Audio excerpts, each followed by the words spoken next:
함께 은혜를 나누도록 하겠습니다. 약 지금부터 30여 년 전에 우리 교회에서 있었던 일인데요. 오빠는 먼저 결혼을 했는데 애를 낳지 못하고 여동생이 결혼해서 애를 둘을 낳았어요. 그래서 오빠에게 애를 못 낳으니까 이제 양녀처럼 오빠에게 딸을 이제 키워도록 해줬어요. 그런데 이 아이가 자기 친어머니한테 뭐라고 불러야 되겠어요? 법적으로 고모로 부르게 되는 거예요. 어렸을 때 갔으니까 당연히. 저는 이제 그 이야기를 그 어머니로부터 이건 탄생의 비밀인데 그 어머니가 사실 제 제일 되느라고 해서 알게 됐죠. 근데 교회 안에서 이제 그 아이가 자기 엄마를 향해서 고모, 항상 고모라고 부를 때 제 마음이 참 이렇게 언짢아기보다는 좀 서글퍼지는 마음이 드는 거예요. 누구 입장에서? 어머니 입장에서 생각할 때. 너는 내 딸인데 고모라고 부를 때 얼마나 저 엄마가 마음이 안 좋겠어요. 여러분들 한번 생각해 보세요. 여러분의 자녀를 누구한테 이렇게 어렸을 때 보냈는데 그 아이가 엄마를 몰라보고 고모라고 부를 때 참 마음 편치 않겠죠? 그죠? 오늘 성경에 보면은 꼭 그와 같은 그 어머니의 심정과 같은 하나님의 심정을 볼 수가 있습니다. 하나님께서 이스라엘 백성들을 애굽에서 출애굽시킨 목적이 뭐냐 하면은 신명기 5장 6절로 7절 한번 읽으실까요? 시작. 나는 너를 애굽 땅 종되었던 집에서 인도하여 내 하나님 여호와라. 나 외에는 다른 신들을 내게 두지 말지니라. 아멘. 여기에 나는 너를 애굽 땅 종되었던 집에서 인도하여 냈다. 하나님께서 이스라엘 백성들을 애굽 땅에서 종되었을 때 인도하여 내실 때 그 목적은 하나님이 이스라엘의 하나님이 되시려고 했던 거예요. 그래서 하나님께서 내 앞에 다른 신들을 두지 말아라 그렇게 말씀했거든요. 그런데 이스라엘 백성들이 가나안 땅에 들어와서 한 일이 뭐냐면은 하나님의 지난날의 은혜를 다 저버리고 배은망덕하는 그런 생활을 하게 됐답니다. 11절을 나오겠어요. 11절. 이스라엘 자손이 여호와의 목전에 악을 행하여 뭐를 섬겨요? 바알들을 섬겼다는 거예요. 가나안 신 바알들을 섬겼어요.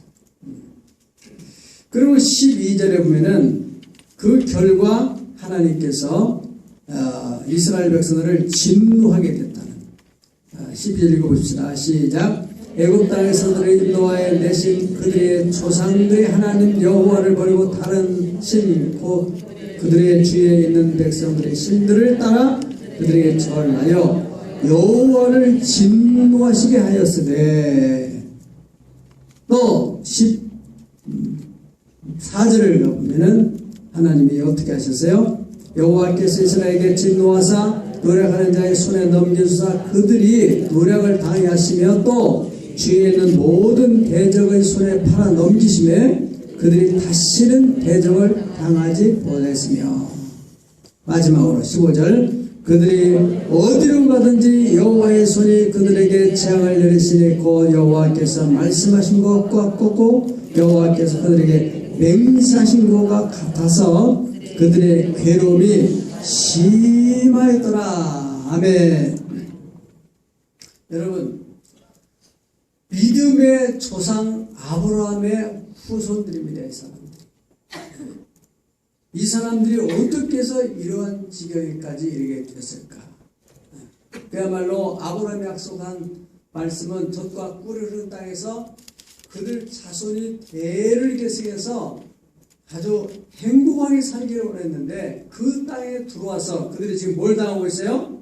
대적들에 의해서 괴로움이 심해지는 그러한 생활을 하게 되었다 하는 것입니다. 그 원인이 무엇인가? 왜 이렇게 됐는가 하는 것은 10절 날 읽어봅시다. 시작. 그 세대 사람도 다 그 조상들에게로 돌아갔고 그 후에 일어난 다른 세대는 여호와를 알지 못하며 여호와께서 그들을 위하여 행하신 일도 알지 못하였더라. 아멘. 여기 우리가 주목해야 될 단어는 바로 다른 세대랍니다. 다른 세대. 그 세대 사람들은 이게 이제 영어 번역 성경에는 whole generation, 그 전 시대 사람들은 다 조상들에 돌아갔고 그 후에 일어난 그 가나안 땅에 들어가서 일어난 다른 세대, 이건 another generation. 그들은 여호와를 모르더라는 거예요. 하나님의 존재 자체도 모르고 하나님께서 이스라엘의 역사 속에 행하신, 다시 말하면 애굽 땅에서부터 그들을 인도해야 하고 광야를 거쳐서 광야에서 만나와 메추라기를 내리시고 낮에는 구름 기둥으로 밤에는 불 기둥으로 그들을 보호하셨던 그러한 생생한 역사, 초자연적인 하나님의 은혜의 역사를 모르고 요단을 가르고 또 가나안 땅을 정말로 그들의 힘으로는 도저히 불가항력적인 그 장대한 족속들을 하나님이 다 물리치고 그 땅 얻게 하셨는데 그들은 그 하나님을 전혀 모르고 있더라고요. 참 안타까운 일이죠. 네. 자, 그래서 오늘 우리는 이 다음 세대와 다른 세대가 어떻게 다른가를 함께 살펴보려고 합니다. 첫 번째로 다음 세대는 하나님의 언약을 계승한 세대입니다. 그러나 다른 세대는 언약을 계승하지 못한 세대입니다. 그러니까 하나님의 언약을 모르니까, 법을 모르니까 삶의 절대적 기준이 없어요. 그리고 가치관도 없습니다. 그러므로 자기들의 소견에 오른 대로 행하는 세대. 그래서 곧 영적인 혼란을 갖게 되는 그런 세대가 바로 사사기의 시대였습니다. 사사기를 읽어보면은 정말로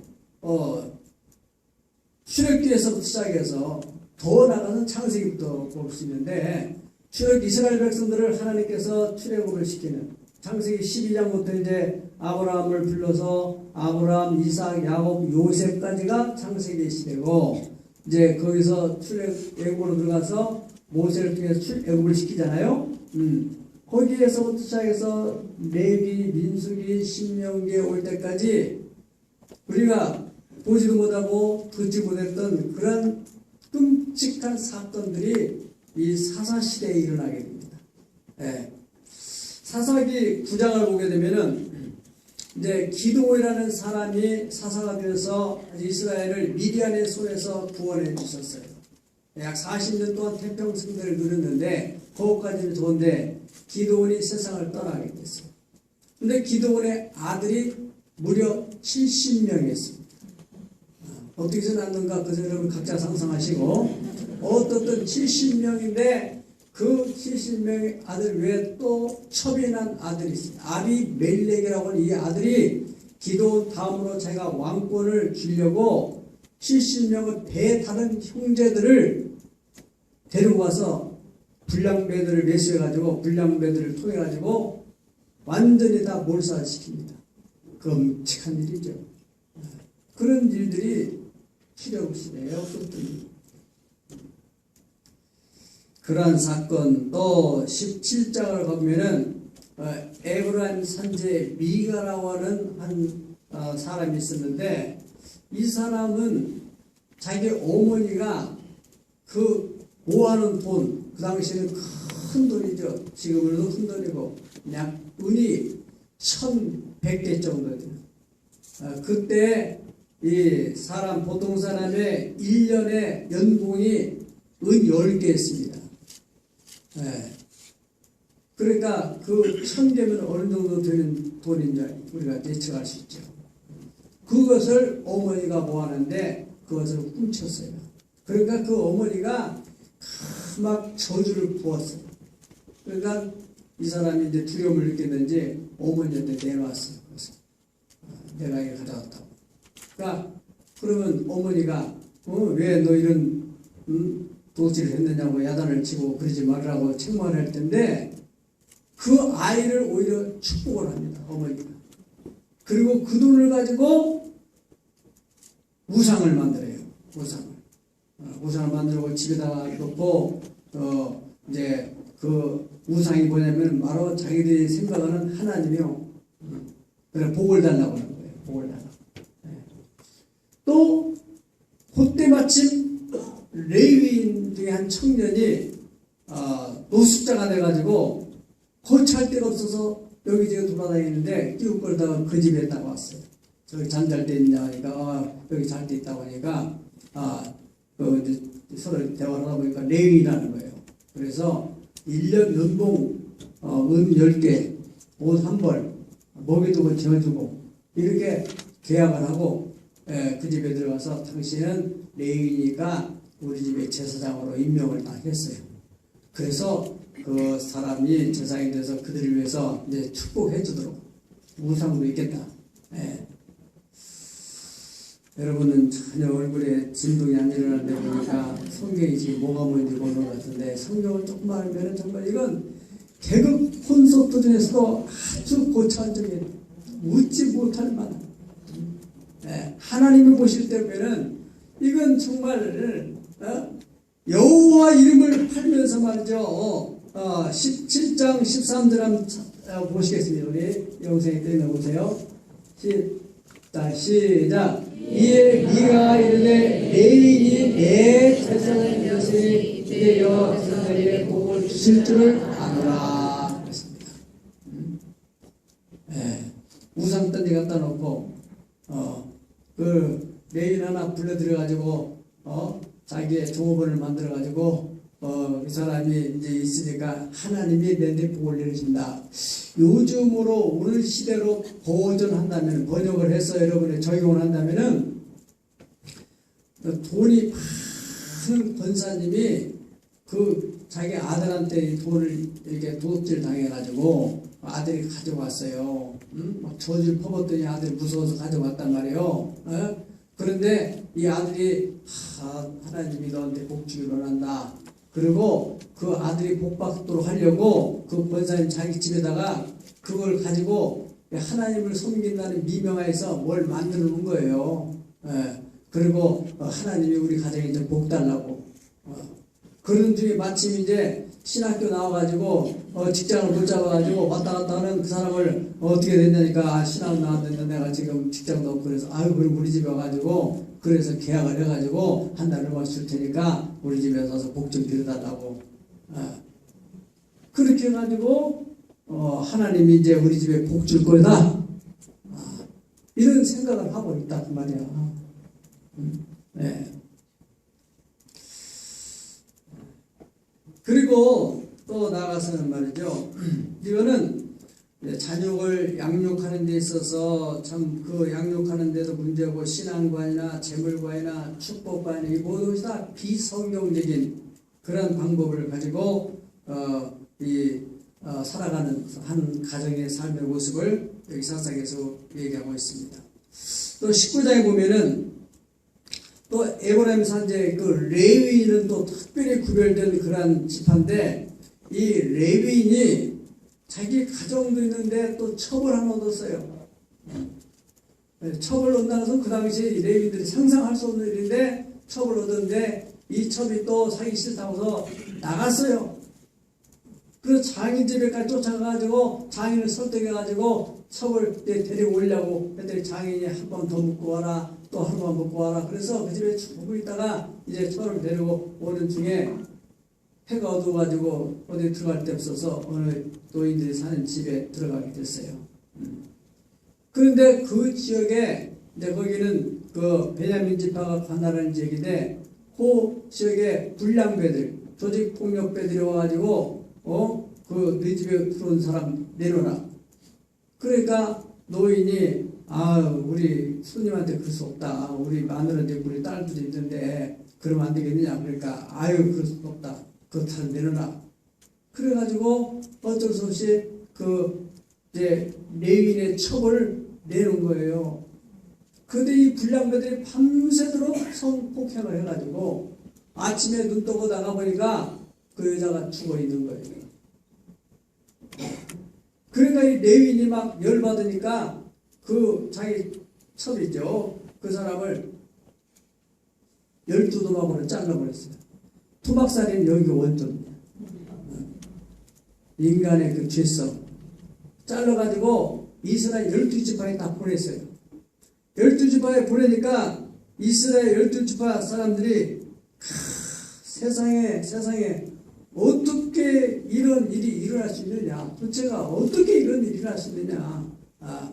사사기 19장 30절 한번 보세요. 사사기 19장 30절. 다 같이 시작. 그것을 보는 자가 다 이르되 이스라엘 자손이 애굽 땅에서 올라온 날부터. 여기 중요합니다. 애굽 땅에서 올라온 날부터. 그럼 애굽에서 출애굽을 한 이 시간까지 오늘까지 이런 일은 일어나지도 아니했고 보지도 못하였다. 이를 생각하고 상의한 후에 말하자. 이건 참 기가 막힌 일이고 너무너무 끔찍한 일이고 우리가 이런 일을 보지도 못하고 듣지 못한 일이 일어났어. 이게 도대체 어떻게 된 거냐? 그래서 이 시체를 보낸 발신자를 추적해가지고 그 집에 갔어요. 레위인한테 가서 어떻게 된 거냐? 사건의 경위를 들어보니까 여차에 가지고 이랬다. 그러니까 베냐민 지파를 이제 찾아가서 그 사람 이 문제에 대해서 제기하니까 뭐 그럴 수 있는 거지 뭐 이렇게 막 나오는 거예요. 그러니까 이스라엘 12지파가 전부 다 모아가지고 베냐민 지파와 전쟁을 벌여서 결과적으로는 베냐민 지파가 완전히 거의 진멸되다시피 다 박살나버린 겁니다. 형제지간, 동족지간에 이제 이런 싸움이 벌어진 것이죠. 그래서 나중에 이제 21장 6절 우리 한번 보시겠어요. 21장 6절. 이스라엘 시작. 이스라엘 자손이 그들의 형제 베냐민을 위하여 뉘우치는데 오늘 이스라엘 중에 한 지파가 끊어졌도다. 이렇게 동족 상잔의 비극이 일어나게 됐다는 것입니다. 어떻게 했어요? 이 끔찍한 비극적인 일들이 바로 하나님의 언약을, 하나님의 법을 계승하지 않으니까 다른 세대가 되어서 뭐가 뭔지를 모르니까 이러한 죄를 만들게 했단 말이죠. 두 번째로 다른 세대와 다음 세대의 차이점이 뭐냐면 하나님의 은혜의 역사를 아느냐 모르느냐에 따라서 다음 세대가 되고 다른 세대가 된다는 것입니다. 따라합시다. 하나님의 은혜의 역사를 아느냐 모르느냐. 다음 세대는 당연히 그 역사를 계승했기 때문에 알죠. 그러니까 다시 말하면은 아브라함부터 시작해서 여호수아의 동시대 사람들은 그 언약을 계승한 다음 세대들이 있어요. 그래서 언약을 바톤토짝 그러면서 하나님이 여기까지 우리를 인도하셨다. 에벤에셀 할렐루야. 그 은혜에 감사하는 세대였어요. 그러므로 하나님께서 그 세대에 은혜 위에 은혜를 더하시고 은혜 위에 은혜를 더하셔서 가나안 땅까지 오게 됐다는 것입니다. 그러나 다음 세대가 아닌 다른 세대들은 전혀 은혜를 모르니까 배은 망덕한 생활을 할 수밖에 없고 그러니까 당연히 하나님의 은혜보다는 진노를 받는 그러한 세대가 되었다는 것입니다. 그러니까 다른 세대는 역사의 사실을 모르니까 정체성의 혼란이 생기게 돼요. 그러니까 하나님의 백성으로서는 언약의 백성으로는 상상할 수 없는 그런 끔찍한 죄악을 저지르게 되고 그러므로 하나님의 진노 아래에 놓이고 그 하나님의 은총을 누리지 못하고 괴로움이 심하게 됐다 그렇게 말씀했습니다. 세 번째로 다음 세대와 다른 세대를 구별하는 차이점에 대해서 하나님의 언약을 계승하고 또 은혜를 아는 다음 세대는 뭐가 있습니까? 이제 여기까지 인도하신 하나님의 은혜를 알기 때문에 그 다음에는 우리가 어떻게 살아갈 것이냐 하는 나아갈 길, 할 일에 대한 비전이 있는 세대입니다. 그러나 하나님의 은혜를 모르고 또 하나님의 언약도 모르고 하는 세대는 여기 왔는데 지금 이 여러 가지 좋은 환경이 있는데 이제 어떻게 하지? 어디로 가지? 무엇을 하지? 할 일과 갈 길을 모르는 거예요. 그러니까 현실에 안주하고 쾌락 중심적인 삶을 살게 되는, 그러므로 비극을 자초하는 일이 벌어지게 되는 사사시대의 특징이 바로 그래서 악수만 일어나게 됩니다. 전 세대에 하나님의 은혜 역사를 계승해서 발전시켜야 한다는 꿈과 비전이 없단 말이에요. 꿈과 비전이 없으니까 밖을 향해서 미래를 향해서 뻗어나가지 못하고 내부적으로 죄악 속에서 허우적거리다가 마침내는 자존질환이 일어나서 같은 민족 안에서 같은 지파들끼리 전쟁을 벌여가지고 어떻게 했어요? 한 지파가 완전히 진멸되는 그런 끔찍한 비극적인 일이 벌어지게 됐습니다. 이러한 사사시대 역사가 끝나면서 역사적인 기록의 그 결론적인 기록은 뭐냐면은 이 사사기 마지막 21장 25절 맨 마지막 절에 뭐라고 기록됩니까? 보세요. 시작. 그때 이스라엘 왕의 손으로 사람이 각기 자기의 수견에 오른 대로 행하였더라. 이렇게 해서 사사기 역사를 마지막 끝을 내는 거예요. 왕이 없으므로 사람들이, 왕이 없다는 것은 곧 언약도 없고 또 그들을 가르치는 사람도 없고 또 그런 의식도 없고 역사도 모르고, 그러다 보니까 사람들이 자기가 옳다 생각하는 대로 그냥 하겠단 말이에요. 사회적인 어떤 도덕적 기준, 가치관이 없는 그런 시대. 그러다 보니까 이런 혼란이 일어나게 됐다 하는 것입니다. 여러분, 사사기를 통해서 우리에게 주시려고 하는 하나님의 메시지는 무엇인가? 이것이 오늘 우리가 받아야 될 말씀입니다. 저는 이 사사기를 보면서 오늘날 우리나라의 현실, 우리 한국의 현실을 보는 어떤 그런 마음을 갖게 됩니다. 청소년 세대, 정말 예전에 30년, 40년 전에는 듣지도 못하고 보지도 못했던 아버지가 자식을 죽이고 자식이 아버지를 죽이고 형제지간에 사육전이 벌어지게 되고 또 막 성폭행이 일어나는 일들이나 아주 참 비참한 일들.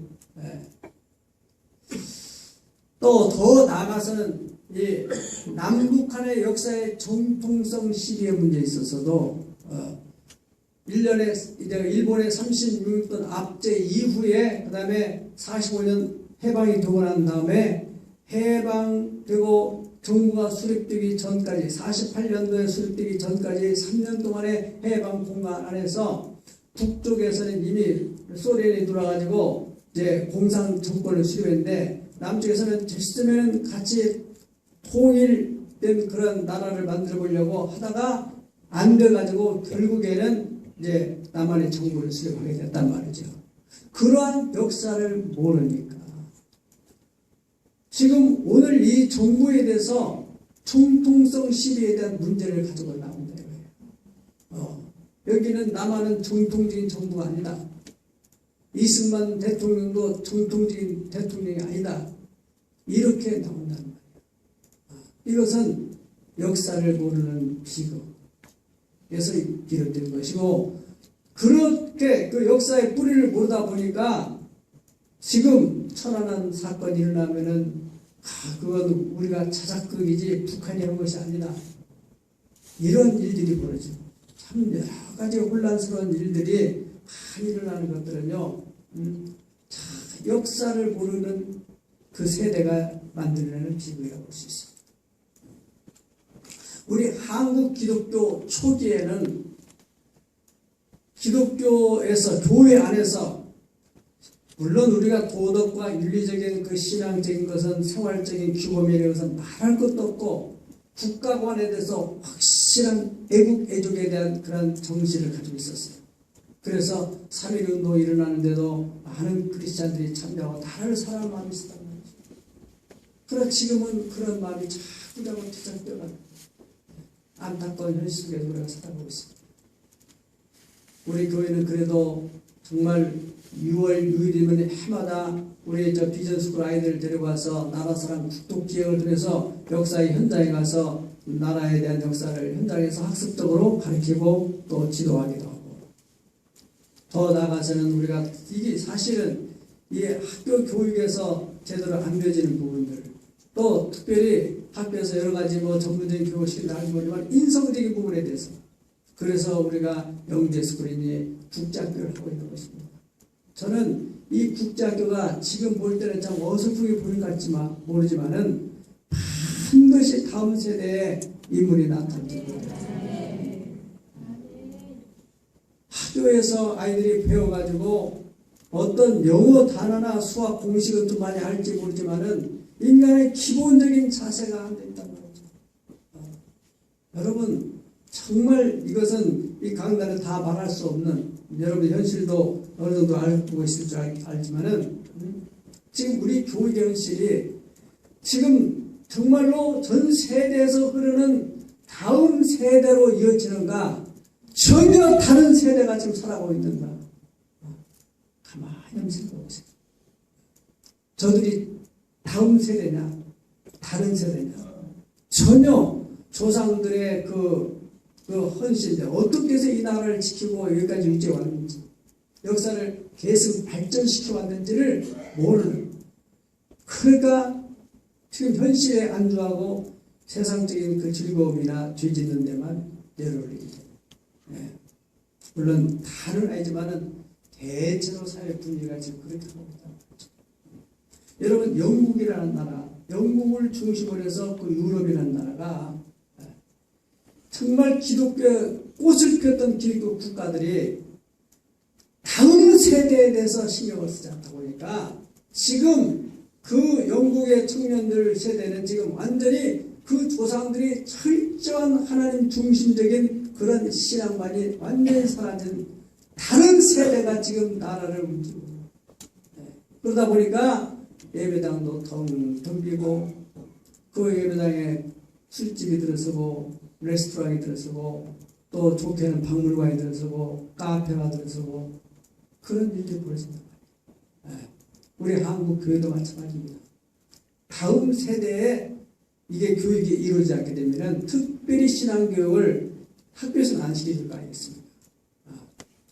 지금 몇만 명 모이는 교회요, 몇천 명 모이는 교회가 당연히 그 자녀들과 부모들이 거의 비례해야 될 텐데, 예를 들어서 작년이 10,000명이 모인다 한다면은 그 학생부나 주일학교나 이 아이들이 적어도 5,000명이 모이든 8,000명이 모이든 할 거 아니겠습니까?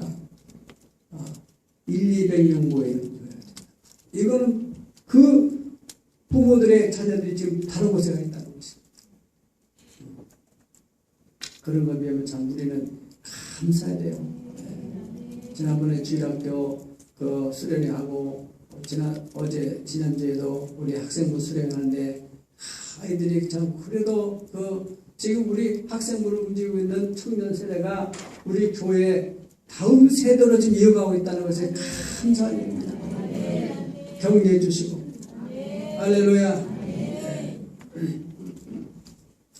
가나안 정복을 한 이 정복 세대들, 여호수아를 비롯해서 그 세대들이 아마 가나안 땅을 이제 정복하고 나서부터 그 사람들이 이제 건물도 지어야 되고 또 땅도 일궈야 되고 농사 짓는 법도 배워야 되고 그 사람들은 그 과거에 이제 농사도 안 재봤고 그러니까 이제 그런 것들을 하다 보니까 그것이 일단 지금 당면한 그런 현실 앞에 급급해서 그런 일을 하다 보니까 자녀 교육을 하는데 신경을 못 썼던 것이죠.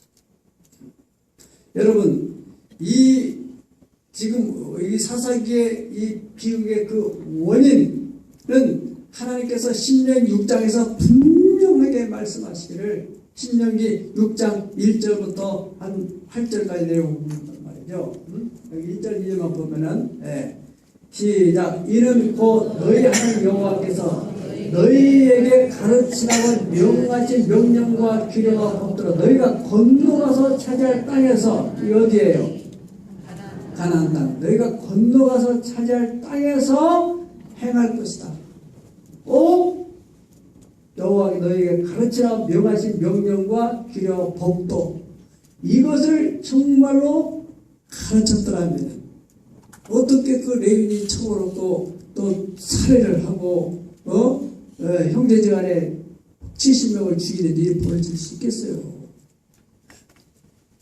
곧 너와 네 아들과 네 손자들이 평생에 네 하나님 여호와를 경외하며 내가 너에게 명한 그 모든 규례와 명령을 지키게 하기 위한 것이며 또 네 나를 장구하게 하기 위한 제도적인 장치다. 이것을 꼭 신하라. 그 뒤에 가면은 내 이스라엘아 들으라. 너희 하나님 여호와는 오직 한 분인 여호와시. 너는 마음을 다하고 성품을 다하고 힘을 다하고 목숨을 다하여 주 너희 하나님을 사랑하라. 그리고 내가 집에 있을 때든지 길을 갈 때든지 밥을 먹을 때든지 누울 때든지 잠을 잘 때든지 문설주와 인방에 다 표를 하고 심지어 손에다가 기호를 삼고 하나님 말씀을, 이스라엘 하나님은 오직 한 분인 하나님이시다. 하나님을 사랑하라. 이것은 자녀들에게 실시로 가르치라는 겁니다. 이게 쉐마교육이라는 것입니다. 네. 그걸 안 했다는 거예요. 그래서 이러한 역사적인 비극을 유대인들은 절대 뼈저리게 알았기 때문에 오늘날 유대인들은 바로 이 쉐마 교육을 생명처럼 가르칩니다. 철저하게. 그러다 보니까 오늘날 그 유대인들이 일어나게 된 거예요. 세계적으로 정말 노벨 수상자들이 그렇게 많이 배출되고 있는 것도 다 이 교육이 시작됩니다. 여호와를 경외하는 자에게는 하나님이 지혜를 주겠다고 말씀하세요. 그 약속 그대로 하나님께서 지혜를 주가지고 그런 인물들이 많이 배출되고 있다는 사실입니다. 여러분, 가나안 정복 시대가, 정복 그 세대들이 정말 이 신명 6장에 있는 이 말씀을 머리에다 마음에 새기고 신앙교육을 했더라면은 사사 시대에 일어나는 이런 비극적인 일은 절대로 일어나지 않았을 것입니다. 오늘 여러분 살기 얼마나 바쁘고 얼마나 살기가 급급합니다. 우리가 한번 뒤돌아서 우리 자녀들 한번 보세요. 이 아이들이 정말 엄마 아빠의 그 신앙을 계승해 가고 또 바른 삶의 가치관 또 세계관을 계승받고 가고 있는지, 다 열심히 돈 벌어서 가르치면 그냥 애가 다 그냥 좋은 사람이 될 것이라는 그런 생각은 잘못된 착각일 수 있습니다. 정말 할아버지에 대해서, 할머니에 대해서, 우리 아버지, 우리 어머니의 그 수고에 대해서 그 아이들이 그렇게 정말 마음속에 고마운 마음을 깊이 간직하고 있는지. 왜? 어떤 사람은 그런 마음을 가지고 있는데 어떤 아이는 왜 그런 마음을 못 가지고 있습니까? 뭐 때문입니까? 바보라서 그래요? 누구는 똑똑해서 그래요? 똑똑해 유학 갔다 와가지고 부모를 살해하는 사람도 있는데, 이거는 신앙 교육입니다. 하나님을 경외하는 마음을 가르쳐. 너희가 마땅히 행할 길을 어렸을 때 너희 어린아이에게 가르치면은 늙어도 그 길을 떠나지 않는다. 지금 우리가 가만히 우리 자녀들 보세요.